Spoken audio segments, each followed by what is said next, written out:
सतगुरु के साजी निवाज जी, प्यारे साथ संगत जी, प्यार और सत्कार से कहना धन निरंकार जी। सबसे पहले सतगुरु माता जी का शुक्राना करते हैं जिन्होंने हमें ब्रह्म ज्ञान से जोड़ा, निरंकार दिखाया। साथ संगत जी, सतगुरु ने पावन ब्रह्म ज्ञान के साथ जोड़ा, फिर महात्माओं का संग दिया और अपनी सरप्रस्ती दी। उठ जाग मुसाफिर भोर भई, अब रैन कहाँ जो सोवत है। जो सोवत है सो खोवत है, जो जागत है सो पावत है। सतगुरु सारे संसार को जगा रहे हैं और समझा रहे हैं कि ये जीवन यात्रा तेरी पता नहीं कितने दिन की है, किसी की कितनी है, किसी की कितनी है, लेकिन तू अपनी जीवन यात्रा को आनंद से पूर्ण तभी कर पाएगा जब तू इस ब्रह्म ज्ञान को पा लेगा, इस निरंकार को प्राप्त कर लेगा जिसके लिए तू इस संसार में आया है। अगर तू इस बात की तरफ से सोया रह गया और दुनिया के कामों में ही लगा रहा तो फिर तू सब कुछ खोकर चला जाएगा। फिर तू ये जीवन की बाजी हार कर चला जाएगा, फिर 84 लाख योनियों में चला जाएगा। इसलिए तू इस मानव जन्म की कदर कर ले, और मानव जन्म की कदर तभी होगी जब इस परम पिता परमात्मा को अपनी जिंदगी में ले आएगा।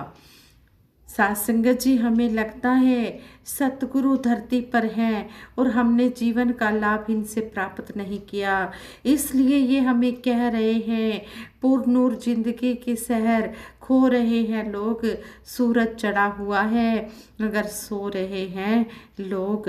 हर साल वार्षिक संत समागम में हम सतगुरु की शिक्षाओं को याद करते हैं। हर समय सतगुरु की कृपा से हमें सुबह शाम दोपहर सत्संग ही सत्संग मिलता है, क्योंकि सतगुरु हमें जगा रहे हैं। जिमी जमा विखे समस्त एक जोत है, न घाटवाद होत है। ये जिमी जमा के बीच में, धरती और आकाश के बीच में जो ये निरंकार समाया है, इस जोत के साथ हमें सतगुरु मिला रहे हैं। कहते हैं धर्मशास्त्रों में भी कहा गया है, एक को मानो, एक को जानो और एक हो जाओ। सफ़र सतगुरु ने तय नहीं किया है, ये सफ़र हमने खुद ही तय करना है। ये रचनहार है, मैं रचना हूँ, रचना इसका सफ़र तय करती है। रचना को अगर ये बात समझ आ जाए कि एक को जानने के बाद मुझे एक को मानना है, फिर सारे ही भरम भुलेखे ख़त्म हो जाएंगे। आज संगत जी, जितने भी हम ब्रह्म ज्ञानी महापुरुष हैं, सभी का सतगुरु बाबा हरदेव सिंह जी महाराज के साथ एक ऐसा कॉन्टैक्ट था, एक ऐसा रिलेशन था। जितने भी हम ज्ञानवान हैं उतनी ही बुक्स भी हैं। सभी अपनी अपनी बुक खोल कर देखें कि ये स्टोरी कहाँ से शुरू होती है। पेज ख़त्म होते जा रहे हैं, लेकिन सतगुरु की ये स्टोरी कभी भी ख़त्म नहीं होती। सोचते सोचते इंसान थक जाता है, लेकिन जो सतगुरु ने हम पर उपकार किए हैं इसका जिक्र ख़त्म ही नहीं होता। सतगुरु ने हम पर ही नहीं, सारे संसार पर इतनी रहमत की है। दुनिया आज भी सोच रही है कि ऐसे ऐसे हालात में भी सतगुरु ने इतना अच्छा वातावरण बना करके रखा। हम सभी जानते हैं जब 1980 का समय था तब कितनी तपिश थी, और सतगुरु ने मिशन की जिम्मेवारी को संभाला। एक ऐसी रहमत की, उनकी पर्सनैलिटी एक ऐसी शख्सियत थी, एक ऐसी ठंडक थी, जो भी सतगुरु बाबा हरदेव सिंह जी महाराज के कांटेक्ट में आया उसको ठंडक ही मिलती रही, उसको सुकून ही मिलता रहा। आज लाखों लोग सतगुरु की रहमत का आनंद ले रहे हैं। हम 36 साल का जिक्र कर रहे हैं, ये 36 साल की कहानी नहीं है। 36 युगों के बाद भी दुनिया सोचेगी कि सतगुरु का समय कैसा था, दुनिया कैसी थी, सतगुरु ने कैसे अमन चैन का पैगाम दिया, ऐसे ऐसे ख्याल दिए, वननेस के नारे दिए, वर्ल्ड विदाउट वॉल्स के नारे दिए। हम सब की जितनी भी चाहते थी मुस्कुरा मुस्कुरा कर सतगुरु बाबा जी पूरी करते रहे। आज तक कोई भी ऐसा इंसान नहीं मिला जिसने ये कहा हो कि बाबा जी मुझे मुस्कुरा कर नहीं मिले और मेरी बात नहीं सुनी। साथ संगत जी, लाखों लोगों की ये कहानी, लाखों लोगों को प्यार दिया, गले से लगाया, जीवन दान दिया, जीने का अंदाज दिया, मंजिल पर पहुंचाया। यही नहीं, सतगुरु ने हमारी खुशियों के लिए अपनी नींद को भी कम कर दिया। पता नहीं सतगुरु बाबा जी कब सोते थे, कब आराम करते थे। जब देखो सतगुरु बाबा जी हर समय इस सत्य की आवाज़ को जन जन तक ही पहुंचाते रहे। हाँ संगत जी, अगर हम भक्ति सीखें तो सतगुरु से सीखें। अगर कोई बच्चा है तो हम उसे बच्चा ही समझते हैं, घर में बहू बेटी है तो उसे बहू बेटी ही समझते हैं। ये नहीं समझते कि ये भगत है, ये भक्तों की कैसे लाज रखता है। यह बात हमारी समझ में आ जाए। ये पूर्ण है। जिस तरह महात्मा एग्जाम्पल देकर हमें समझाते हैं कि एक मोबाइल भी तब तक काम नहीं करता जब तक उसमें एक सिम नहीं डाली जाती, इसी तरह ये निरंकार भी खामोश है।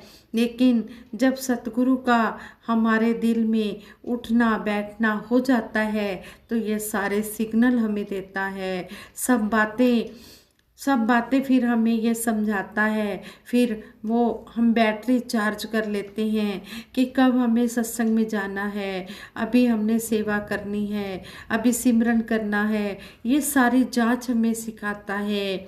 सेवा सिमरन सत्संग भागा नाल मिलदा ए, खुश होके जो करदा ए ओ फलदा फुलदा ए। कोडी हो जाए हीरा ए हीरियां दा मुल ए। कहते हैं कि सतगुरु ने, हम तो कोडियों के भाव थे लेकिन सतगुरु ने हमारी हीरों की कीमत बना दी, अपने साथ जोड़ लिया। इस तरह एक बार एक कनाडा के महात्मा भी बता रहे थे, कहते हैं हम जब भी बाबा जी को देखते तो ये चलता फिरता खुदा नजर आता था, समय की कोई बात नहीं। यह एक इंसिडेंट उस महात्मा ने रखा। कहने लगे कुछ साल पहले टोरंटो में हजूर बाबा जी आए, सारा दिन संगते की महापुरुषों के घरों में चरण डालते रहे। चरण डालते डालते सत्संग के बाद घरों में चरण डालने गए। चरण डालते डालते रात का 12-1 बज गया। फिर बाबा जी ने डिनर किया, फिर थोड़ी देर सैर की। रात के 2:30-3 बजे के करीब जब बाबा जी भवन के अंदर जाने लगे तो एक महात्मा गाड़ी लेकर आया। बाबा जी से कहने लगा, हजूर मैंने नई गाड़ी ली है, इसमें चरण डाल दो। तो वो महात्मा कहते हैं जब मैंने अपनी घड़ी की तरफ देखा, रात के 2:30-3 बजे थे और हजूर ने मुस्कुराकर उस महात्मा को कहा, अच्छा आपने गाड़ी नई ली है, नई गाड़ी ली है। उस महात्मा से बाबा जी ने चाबी ली और 8-10 मिनट उसकी गाड़ी चलाई। अभी वो आशीर्वाद दे के बाबा जी उस महात्मा को चलने ही लगे तो एक और बिजनेसमैन महात्मा आ गए, एक बहुत बड़ा ट्रक लेकर आ गए और सतगुरु बाबा जी से कहते हैं, हजूर मैंने नया ट्रक लिया है, आप जी इसमें भी चरण डाल दो। तो वो महात्मा कहते हैं, दास सोच रहा था इतना बड़ा ट्रक सतगुरु बाबा जी कैसे चलाएंगे। सतगुरु बाबा जी ने उस महात्मा से चाबी ली, ट्रक को स्टार्ट किया और 10-15 मिनट उस ट्रक को चलाया, उस ट्रक में चरण डाले। सिर्फ यही नहीं, कहते हैं कि जब चरण डाल लिए उस महात्मा को चाबी दे दी, आशीर्वाद दे दिया। फिर देखा कि एक महात्मा दरवाजे पर एक महात्मा अपनी पत्नी का इंतज़ार कर रहे हैं। वो महात्मा बाबा जी से कहने लगे, कहते हैं बाबा जी मेरी गाड़ी तो पुरानी है, इसमें भी आप जी चरण डाल दो। बाबा जी फिर मुस्कुराए और कहा अच्छा। उस गाड़ी में भी बाबा जी ने चरण डाले, उस महात्मा से भी गाड़ी की चाबी ली और उस गाड़ी को चलाया और उस महात्मा को आशीर्वाद दिया और उस गाड़ी में चरण डाले। कहते हैं बाबा जी अपने रूम तक पहुँचते पहुँचते बाबा जी को 3:45 बज गए। महात्मा कहते हैं मैंने बाबा जी को नमस्कार की और बाबा जी से पूछा कि बाबा जी जो कल का प्रोग्राम है उसके लिए दास को बताओ कि सुबह दास कितने बजे आपके चरणों में हाजिर हो जाए।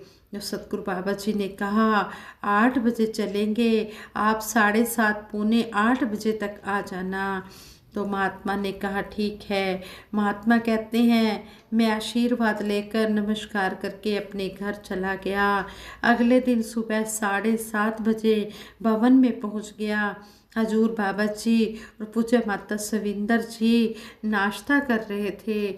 जब 8 बजे हम भवन से निकले, गेट से बाहर निकले ही थे कि महात्मा कहते हैं मैंने सहज में ही कहा बाबा जी रात को तो आप बहुत लेट हो गए होंगे, 4 बजे के करीब तो समय हो गया था जब दास आप जी के पास से गया, बख्श लेना बाबा जी। तो बाबा जी कहने लगे आपके जाने के बाद कुछ दिल्ली से ईमेल्स आई हुई थी, आधा घंटा तो उसमें भी लग गया। उसके बाद बाबा जी कहते हैं कि वो ईमेल्स पढ़ी, फिर उनका रिप्लाई किया और उसके बाद फिर मैंने स्नान किया।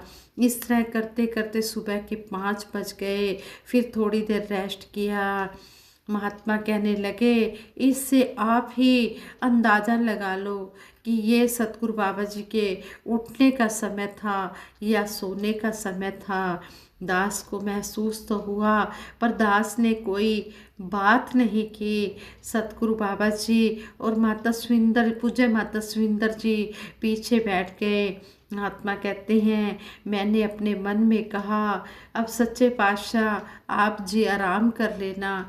2.5-3 घंटे के बाद एक स्टेशन आया, वहाँ सच्चे पातशाह ने थोड़ी देर रेस्ट किया। उस स्टेशन पर रेस्ट करने के बाद आगे के लिए चलने लगे। जहाँ आगे का प्रोग्राम था तो आगे के लिए चलने लगे तो सतगुरु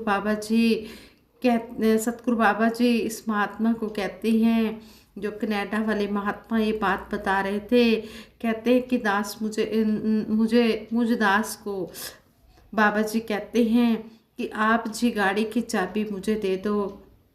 तो आगे से महात्मा कहते मैं घबरा गया, शायद मुझसे कोई गलती हो गई है जो हजूर मुझसे गाड़ी की चाबी मांग रहे हैं।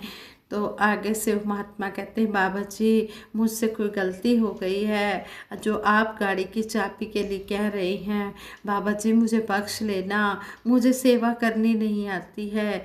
तो आगे से सतगुरु बाबा जी कहते हैं नहीं ऐसी कोई बात नहीं है, आपने भी तो पूरी तरह से रेस्ट नहीं किया, आप पीछे बैठ जाओ, आप जी रेस्ट करो थोड़ी देर, अब गाड़ी मैं चलाता हूँ, अब गाड़ी मैं ड्राइव करता हूँ। महात्मा कहते हैं मैंने बेनती की सच्चे पातशाह बाबा जी नहीं गाड़ी दास चला लेगा। बाबा जी कहते हैं नहीं आप पीछे बैठकर रेस्ट करो। तो महात्मा कहते हैं सतगुरु बाबा जी का आदेश मानकर मैं पीछे बैठ गया।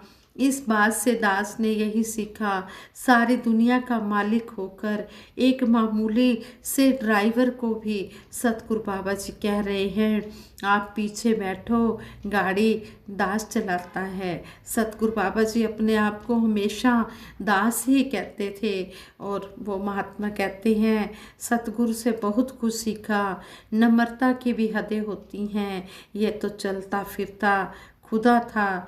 सतगुरु माता जी से हम यही आशीर्वाद मांगते हैं कि सच्चे पातशाह जो काम हम पहले नहीं कर पाए हम वो काम अब कर लें। आप रहमतों का खजाना हो, आप रहमतों का सागर हो, रहमतों का भंडार हो। हम सभी प्यार के साथ कंधे से कंधा मिलाकर समर्पण भाव से चलते चले जाए। मानव को मानव हो प्यारा, एक दूजे का बने सहारा। ऐसे हमारे सतगुरु बाबा हरदेव सिंह जी महाराज थे, जो चलते फिरते खुदा थे, जो इन्होंने अपने आराम की भी परवाह नहीं की, सत्य की आवाज़ को जन जन तक पहुंचाने का काम ही करते रहे। ना वैर ना तकरार हो, बस प्यार ही प्यार हो। ये सतगुरु बाबा जी हमें सिखाते रहे कि हमने किसी से भी वैर नहीं करना, तकरार नहीं करना, हमने बस प्यार ही प्यार बांटते चले जाना है। धरा प्यार से गगन प्यार से, प्यार ही प्यार हो, बस प्यार ही प्यार हो। सतगुरु ने हमें प्यार के लिए कहा और आज सतगुरु माता सुदीक्षा जी महाराज भी प्यार पर ही जोर देकर हमें समझा रहे हैं कि हमने प्यार ही प्यार बांटते चले जाना है। हमने सेवा सिमरन सत्संग निष्काम भाव से करते चले जाना है। जब निष्काम भाव से सेवा सिमरन सत्संग होगा तो सतगुरु खुश होगा। इसलिए आओ हम दातार के चरणों में यही अरदास करें कि सच्चे पातशाह जैसा आप जी चाहते हो वैसा हमारा जीवन बना देना। सबके घर में खुशियाँ हों, खेड़े हों, बहारें हों। मांगे यही दुआ हरदम तुम्हारे दर से, घर घर में मेरे दाता प्यार ही प्यार पर से। ये विचार करते हुए दासी से बहुत सी भूलें हुई होंगी। उन भूलों के लिए दासी आप जी से क्षमा मांगती है और आगे के लिए दासी को सद्बुद्धि देना, सद्विचार देना, सद्मार्ग देना। सबके भले की कामना के लिए दासी सिमरन करवाएगी। सभी ने मिलकर सिमरन में सहयोग देना है। तू ही निरंकार मैं तेरी शरण हाँ, मैनू बख्श लो। तू ही निरंकार मैं तेरी शरण हाँ, मैनू बख्श लो। तू ही निरंकार मैं तेरी शरण हाँ, मैनू बख्श लो। तू ही निरंकार मैं तेरी शरण हाँ, मैनू बख्श लो। बोलिए सतगुरु माता सुदीक्षा सविंदर हरदेव जी महाराज की जय। निरंकारी राजमाता गुरु बचन अवतार की जय। साध संगत जी प्रेम से कहना धन निरंकार जी।